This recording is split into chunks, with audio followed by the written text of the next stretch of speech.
Welcome back to News in Focus. Now, International Relations Minister Ronald Lamola said a decision was imminent on appointing an ambassador to the United States. Despite the President's special envoy, Mcebisi Jonas, not having traveled to the United States, Lamola said it is not a permanent job and that there's no intention to replace him. We still don't know whether Jonas actually went to the United States. Well, the consensus is he probably didn't even land at Washington. Anyway, Lamola said despite months of tensions with the US government, there were still regular interactions between government officials. Joining me now, I'd like to welcome Daily Maverick's Associate Editor and expert on United States affairs, Brooks Spector. And when you see Brooks with his hat on, the sun hat, you definitely know summer is on the way. Brooks, always good having you on. Thank you so much for joining us. Absolutely. The hat has become a symbol. If I see someone in a shopping mall and they don't have a hat on, they complain. Yeah. So we always wear a hat. Well, that's how I know you, Brooks, to have that hat on. Brooks, how close or how far are we to Pretoria and Washington really squashing this and hugging each other? Well, I mean, like relationships between two large countries or two complicated countries, it's something like a marriage. You have things you disagree with, and you have things you disagree about, and you have arguments that land and continue for lengthy periods of time. And then there are larger things that you basically agree on.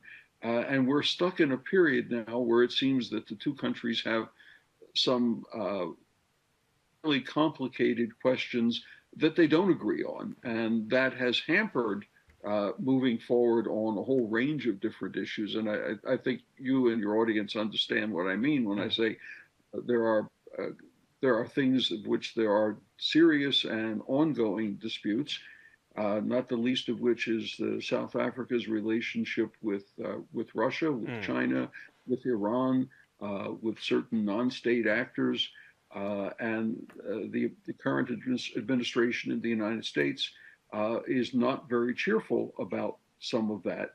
And to your point about the imminence of a South African ambassador to the U.S., yes, that really should be both imminent and it is very important. Of course, the relationships between the two governments can take place without a sitting ambassador because there are bureaucracies that can do it. There are people on staff in Washington at your embassy in Washington, nice building on Massachusetts Avenue. But the cachet of an ambassador still matters to some degree when you're trying to break through a problem and reach some sort of resolution. You might also note that the seat of an ambassador, the office of an ambassador in Pretoria from the United States remains vacant, although an individual has been named, and they're waiting obviously on Senate confirmation, and that's not going to happen anytime between now and the time and next week, certainly, because Congress is largely in recess, and Brett Bozell's nomination is sure to be a fairly contentious one as well.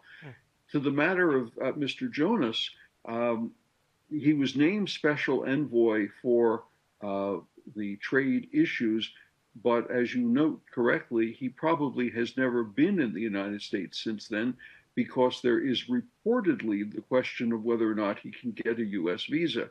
Now, you can have conversations between officials, American and South African, through the medium of online, exactly the way we're doing now. I'm not sitting with you in your office, but we're obviously talking. But there is something about the face-to-face communication matter, and it would have been better had the designation of an individual for that temporary position not had the kind of baggage that Mr. Jonas appears to be bringing with him in the process of his days.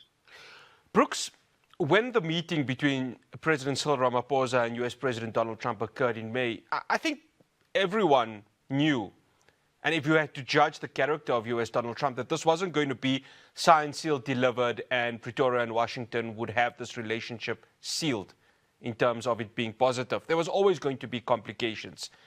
Months after that, you get, of course, a Senate member bringing out a bill which wants to go ahead and sanction certain ANC officials.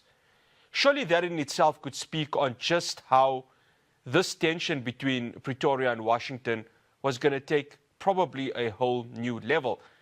And I go back again to May. This wasn't just going to be a simple conclusion between Ramaphosa and Trump. There were always going to be blocks that were going to develop with regards to this. Well, let's be clear. The individual you're referring to, Congressman Ronnie Jackson, yes, he's not a senator. He's one member of the Texas Republican. Okay, thanks for clarifying that. Yeah. To the Congress. Yeah. But the larger point, of course, is that he was speaking largely for himself and a small number of other very conservative Republican politicians, rather than specifically on behalf of the administration.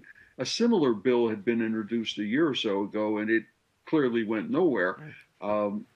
This is not the kind of legislation that would automatically just forward, because he wasn't speaking on behalf of a large majority, even a small majority of the members of the House of Representatives, and it was fairly contentious in its own right. It does, however, signify and symbolize a degree of dissatisfaction with South Africa on the part of many Republicans, many conservative Republicans who do have some voice.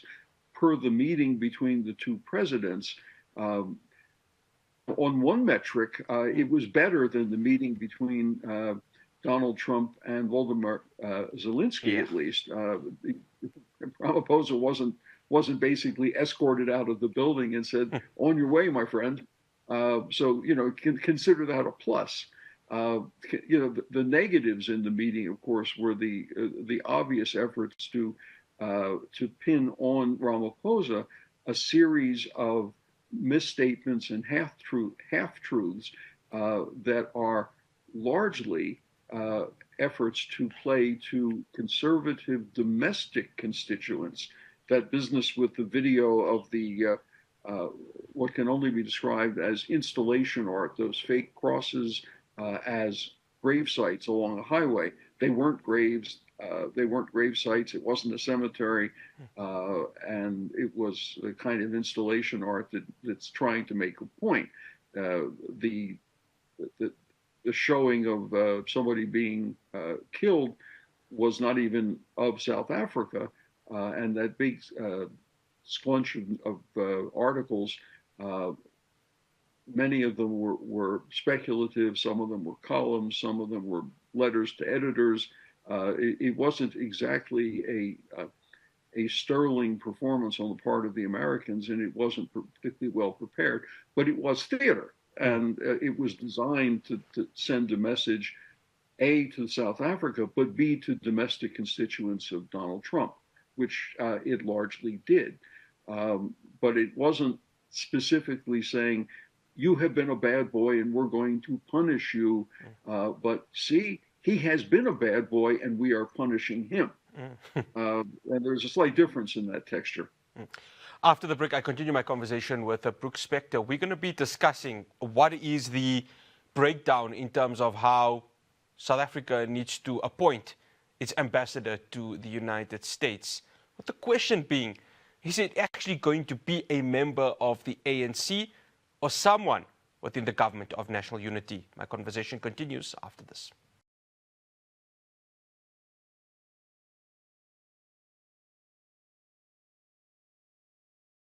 Welcome back to News in Focus. Mcebisi Jonas, the special envoy, he is a member of the ANC. Ibrahim Rasool, who served as an ambassador and only did so for 3 months, a member of the ANC. Brooks, if South Africa were to appoint this ambassador, it's going to be a very tricky one, because on one side, President Cyril Ramaphosa needs to, of course, satisfy members of his own political party. But on the other, it's quite clear, if it were coming down to U.S. Secretary of State Marco Rubio or U.S. President Donald Trump, they would prefer someone to be outside of the African National Congress. How do you see this unfolding? I have my own feelings about who should be appointed, or let me put it this way, the kind of person who should be appointed. And I'll give you the criteria that I think are crucial now. One, it should be somebody with an already existing international reputation, someone who already has experience in the world of finance and politics, somebody who understands New York and its financial universe, somebody who understands the politics of the United States, basically within Washington. And it has to be somebody, I think, who is able to very clearly and articulately, without, shall we say, falling back on rhetorical excess, the positions of South Africa to American audiences, and not simply to the American government, because I think the largest audience that needs to be addressed is a whole series of people in America who no longer have a whole lot of love for, respect for, appreciation for South Africa's circumstances and its ability and the kind of roles it can play. This argues, I think, in my mind, for someone comes out of the world of business, but who is or isn't a member of the African National Congress. I think that's probably much less important. It has to be somebody who has trust in South Africa, but also somebody who can gain or hold trust in the United States.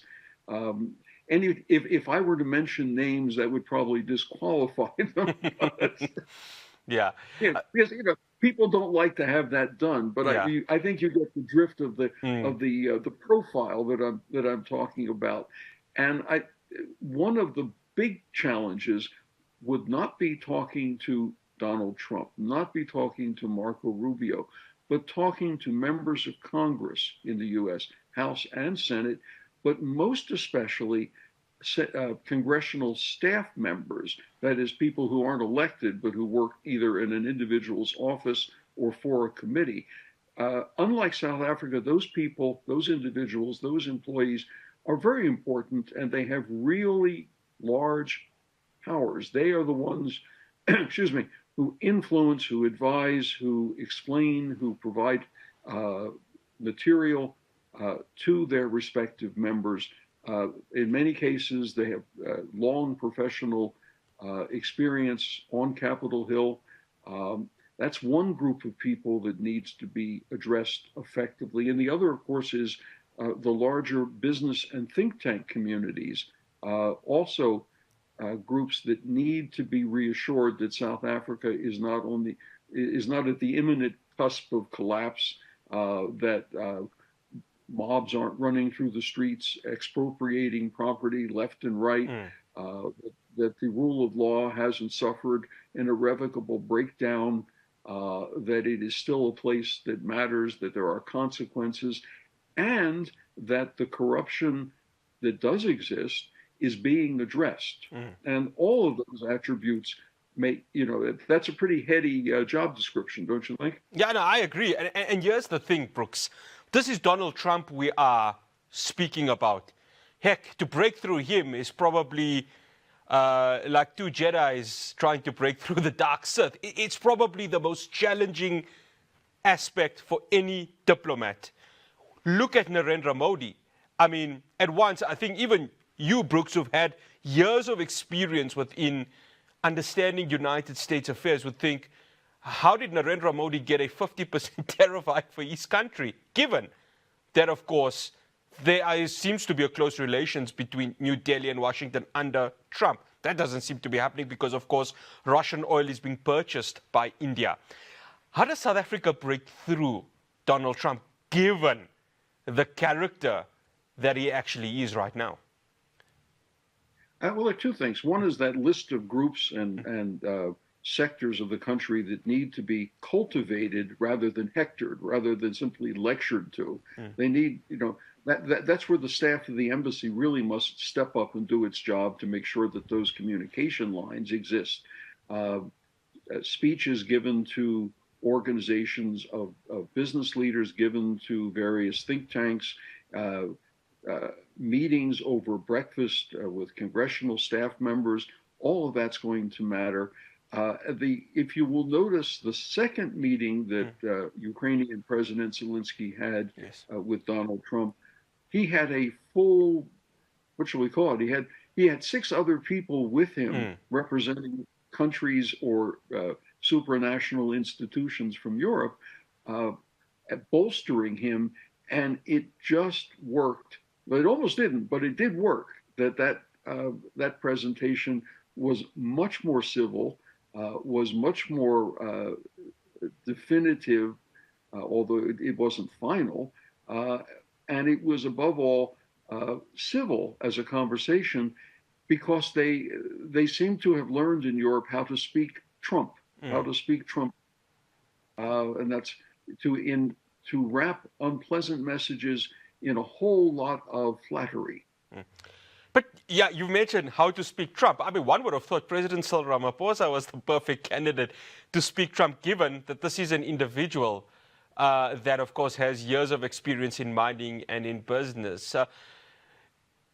How does President Cyril Ramaphosa, as this diplomat, really, or as the statesman, say we need to find a way? Is it as simple as just saying appointing an ambassador which speaks Trump? Or is there a larger aspect with regards to this, Brooke? No, there are issues. I mean, there are real issues that have to be addressed and solved. There are issues, but there are also issues of perception that have to be addressed. I mean, in a sense, there are two buckets of things. One, the perceptual issues. The one is this idea that white South Africans are being driven to the edge of the precipice, and any moment now they're all going to either be thrown out of the country or executed by mobs. That needs to be constantly addressed in ways that don't sound like you're begging people to understand the complexity of the country.